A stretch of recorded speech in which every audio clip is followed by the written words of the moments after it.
A lot of times what I hear from clients is, it's very hard to get past the gatekeepers. It's very hard to get a call or a meeting set up. And, I'm at my wit's end. I don't know what to do.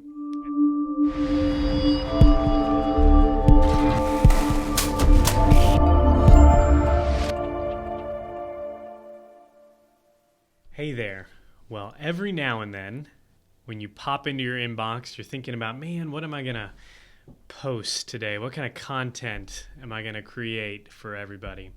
Sometimes the email gods send you a perfect example. So this morning, I was in my the clinic that I own. I was in the general email inbox. We kind of like have an info email group. Everybody that sends anything comes right to that basically. And every now and then I have to pop in to check something from a vendor, or maybe somebody sent a document that I need for the clinic there. And I was just having a conversation with a prospect the other day, or with a client the other day, about how to go about doing outreach to clinics and clinical organizations in a way that actually drives sales. Because a lot of times what I hear from clients is, it's very hard to get past the gatekeepers. It's very hard to get a call or a meeting set up. And, I'm at my wit's end. I don't know what to do. And the question that I have for them usually after that is, well, okay, what is your follow-up, or what is your outreach process? Do you have a method of going about getting these people on the schedule if you're trying to get a demo, if you're trying to have a sales conversation? And more often than not, what I find is that they might have an idea about how to go about getting people on their proverbial demo schedule, or getting a meeting on the books or whatever. And nobody that I've talked to is as egregious as this email, but this is kind of like an extreme example. And I thought, this is a perfect way to kind of break it down. So in my inbox, I'm looking through, trying to find a document from somebody, right? Anthem or something, some kind of insurance company. I need this document. And I'm scrolling through, and I see this message here in the group inbox, and it says, new message from Proactive Rehab and Wellness. It's a clinic that I run. This is the form on the website for patients to reach out to us. So I'm like, I wonder what that is. See the person's name, which is all redacted here. We don't want to throw any company or person under the bus or disparage them. But it's a great learning example here. So I saw the message, opened it up, saw immediately that it was spam, and I almost did what my number one response is for these types of emails, which is click spam and keep it moving. But I thought I would break it down. Why does this email outreach here stink? Why is it a bad example? Or why do you not want to do this? If your goal is to contact clinic owners, clinic administrators, and have conversations with them about whether or not your product, your service is a good fit for them and their situation. Let's break it down here. Okay. You can see there it says, hello there. Are you looking to streamline your revenue cycle management efficiently and cost effectively? Look no further at your company's name. I'm assuming it's the person who's sending this email. We specialize in delivering top-notch RCM services that ensure optimized revenue processes. Don't know what that is. What sets us apart? We provide high-quality services at just a quarter of the cost compared to our competitors. Now, that in and of itself might be a good value proposition, or at least a good hook that gets people in the door. And then it's also backed by a free trial to showcase the expertise firsthand. Get in touch today and learn how we can boost your revenue cycle efficiency while saving you money. Okay. Why is this a bad email? First off, let's start with the elephant in the room. This is clearly a copy and paste template. They probably downloaded it from some, marketing website. Here are the 5 email templates that I use to generate $1 million in revenue, or something like that. And you can tell that because they haven't even bothered to change the template here. It says at your company name. So I'm assuming they were supposed to put their company name, whatever it was. At ABC Revenue Cycle Management, we specialize in delivering this top-notch services or whatever. So that's number one. Clearly, they're spraying and praying, which means a discerning person already knows, okay, they're trying to pitch me something. They're trying to sell me on something. I don't necessarily need this or want this or even want to bother looking into it any further, primarily because they haven't done the homework necessary. This is just, they're spraying this to 1,000 clinics and they're hoping one of them responds, right? But let's back it up a little bit too and understand what is going through the mind of this prospect that this revenue cycle management business dev guy is trying, or gal is trying to reach with this message. Okay, business owners, clinic owners, we're kind of all in the same spot, more or less. So we are all, especially in privately held practice, healthcare practices, we don't have big, large procurement. We're not backed by big corporate. It's just us, maybe a core, small executive leadership team, and the clinic itself, or the clinic locations, multiple locations. Most practice owners are spinning a lot of plates, right? They're delivering patient care. Oftentimes they're in the clinic. They're not just business owners, but they're also clinicians that are delivering the service. Think of doctors or something like that. They're in the clinic 8, 9, 10 hours a day, in addition to running the practice, which is why a lot of them will hire practice managers or practice administrators, which also often become the target of messages like this. They're trying to manage staff and clinical team members. They're overseeing whatever kind of operational and financial metrics they need to drive the business forward, to keep the business healthy. And they're trying to do it all profitably in an environment where downward pricing pressure is just squeezing margins, especially for providers that are primarily on the fee-for-service model of reimbursement, as most healthcare companies still are, and most payers are still reimbursing that way. When the fee schedule, when CMS comes out and says we're dropping the allowable amount by 3, 4, 2.9, whatever it is, percent every year, well, that's 2 or 3% that's coming off the top again. And now the practice owner's having to make changes and adjustments, cut cost, or do something to increase the revenue or to offset that cost.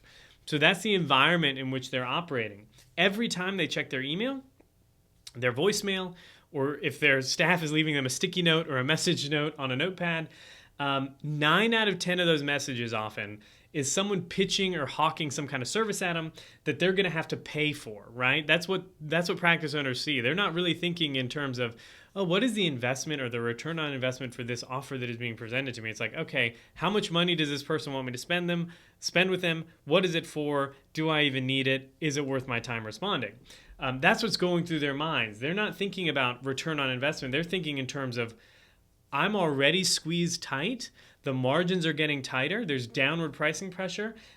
What is the catch, or what is this going to cost me? So understanding that, then you can begin to understand that going with a spray and pray strategy using a copy and paste template that you haven't even bothered to modify is not going to be the most effective way of doing business. So number one, the problem there is it's clearly spray and pray, and it's clearly a copy and paste template they haven't even bothered to change, which makes me think, as the practice owner looking through this inbox here and looking at this email, is that they haven't taken any time. They don't know anything about Proactive. They don't know anything about us and what we do.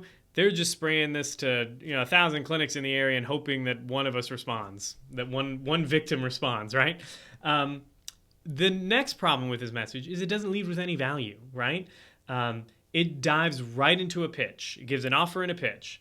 The message doesn't indicate that this company took any time to understand, like I mentioned, what this clinic situation is, where we specialize, what the organization does, maybe even what some of the value drivers might be in a business decision like this, and to choose and shift RCM, and especially something like revenue cycle management, where you're talking about like the lifeblood of a practice is the money coming in and out. People just don't switch those willy-nilly. It's not like, oh, I'm going to go try this RCM company for this month and that hasn't worked out, so I'm going to go to another one. The amount of back-end work that needs to be done to shift and transition RCM providers is big a lot of times. You're aligning, clearinghouses and portals and logins and integrating that with the billing service and the EMR. There's a lot of heavy lifting involved. You're not going to get a response for RCM with a message like this, unless the practice owner is like super, super desperate, in which case I'd argue this is probably not the practice owner you want reaching out to you anyways, right? So they're not leading with any value. They're not taking time to understand the situation. They're just hawking this thing and hoping that somebody responds. They're also stating some kind of bland or weak positioning or specialization. Sir, I know that they're doing top-notch RCM services, And they're kind of differentiating themselves on the price. They can do it a quarter of the cost of the competitors. Again, I'd argue with something like RCM services, you get what you pay for. That might actually not be a value driver or a value proposition. It might be more of a liability. Think about it like this. I always tell people, like, no one wants to go to Walmart to do their medical billing. They want to go to like Waystar or Change Health or so one of these companies that's established in the space. So there's that. Since it's a copy-paste email template, it's highly unlikely that this vendor is carefully selecting prospects to reach out to. Again, it all comes back to the positioning piece here, that if all you're doing is spraying and praying to every single clinic in a geographical region, you're throwing the same offer and hoping that it sticks, the prospects know that, and they're already thinking, okay, the know, like, and trust value isn't there. I don't know anything about you. You're reaching out to us through a form on our website, which means you haven't even bothered calling the clinic. You haven't talked to anybody to see if this is even something worth sending an email about. And then on top of that, the template itself hasn't been edited, which is a negative, right? So here are the most likely outcomes to this email. And I'm going to throw them out in no particular order. But the first one is the prospect just deletes the email and keep it moving. Yeah, right? Like they're not gonna respond. They're not gonna do anything. Okay, this is spam. I'm gonna delete it. The other thing that they might do, and this is what my default is a lot of times, is I'm gonna click block and report spam. Why? Because I don't know who this person is. Don't know why they're reaching out. They're obviously pitching me something from some kind of template. I don't want to keep getting my inbox bogged down with this kind of message. Let's block it and just filter them right on through to the spam folder, which is going to affect email deliverability, not just to me, but then obviously Google is tracking all that. And if you're getting a lot of spam reports, that's a problem, right? So those are the first two, probably most likely outcomes. Either delete or worst case scenario, you're going to get deleted and reported as spam. A highly unlikely response is that the prospect is going to reply with a polite no thank you. Most of the time, like I said, these practice owners are busy. They're running around. I'm just, for example, I'm just looking through my inbox to get this one document, to sign this paper, to fax it to this insurance company so we can call it a day. I'm not going to have time, and I'm not even going to think about responding to a message like this. I'm not going to respond, thanks, but no thanks. I'm just going to delete it or report it spam, right? And the even more, probably 1 in a million responses to this message is going to be something along the lines of, can you send me some more information? That is highly unlikely. I would not count on that. If the goal of this message or messages that you're sending to clinics and clinical organizations is to generate sales conversations, then the approach needs to be more thoughtful. It needs to be more intentional than just spraying this poorly put together template out there.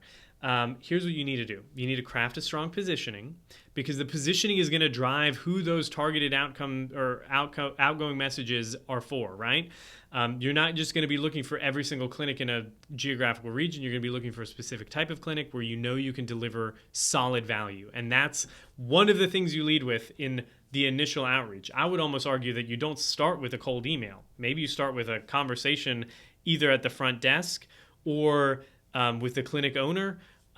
Call, show up, do whatever you've got to do in that regard. That's why in-person sales reps are still a thing in healthcare. We're not doing everything via email because you want that relationship. And one, you need to understand even if it's worth sending the email in the first place. I, for one, when I'm doing this type of work with clients, I tell them, listen, I'm a busy dude. I don't want to send a bunch of messages and have to follow up on a bunch of messages and track it on a spreadsheet or anything like that. I want to find out, should I even send you this message? And if the answer is yes, sure, I'll shoot you some info. If not, okay, thanks. And keep it moving. You want to lead with value, like I said, something that is going to show the prospect, one, that you know what you're doing, that you understand their situation, and that you've done this in the past. So maybe it's something like a helpful tip or a trick, or even just a case study. Like this is, we've helped a company just like yours fix this problem. And this is how we did it. If you want to learn more, shoot us a message. Start by trying to understand the prospect's need again, or the situation. So this is probably going to happen before the email gets sent in the first place. Understand the situation. Take some time to research. At minimum, hopefully talk to somebody. At best, would be like, hey, I talked to Susie in the office, and she mentioned this was a headache that you were having. We do this. This is how we've helped a client before in the past. Does it make sense to have a conversation? Or the best part and the last part is provide opportunities for the prospect to opt in or opt out. I'm always a big fan of leading, and I usually tag this at the bottom of most of these kind of emails that I send, is like, feel free to say no if you feel like it's just not a good fit, the timing's not right, you're busy, and you don't even want to think about this. But would you be up for having a conversation about how, in this case, ABC Revenue Cycle Management Company can help you save all your money and improve your processes and all that? You're giving the option to the prospect to say yes or to say no. And you're going to get more responses to a permission-based approach like that than just spraying and spamming and get in touch today to learn how we can help you save $1 gajillion and become, retired at Tahiti at the age of 35 or whatever. So there it is. Craft a strong positioning, lead with value, understand that prospect and make sure they fit within that positioning, and then provide the prospect an opportunity to say no. Ideally, you will have done some research before and had an initial conversation before sending the email. But even if you send a cold email, you want to make it apparent that you're not just emailing every clinic, that you've taken the time to look at this clinic situation, what they've got going on. You think there's a fit. You're going to provide a little bit of value, and then you're going to make the offer of, listen, feel free to just delete this and keep it moving, or I'd love to have a conversation with you about how we might be able to help you. And that's going to be a much more effective way of dealing or handling outreach than just spraying and praying.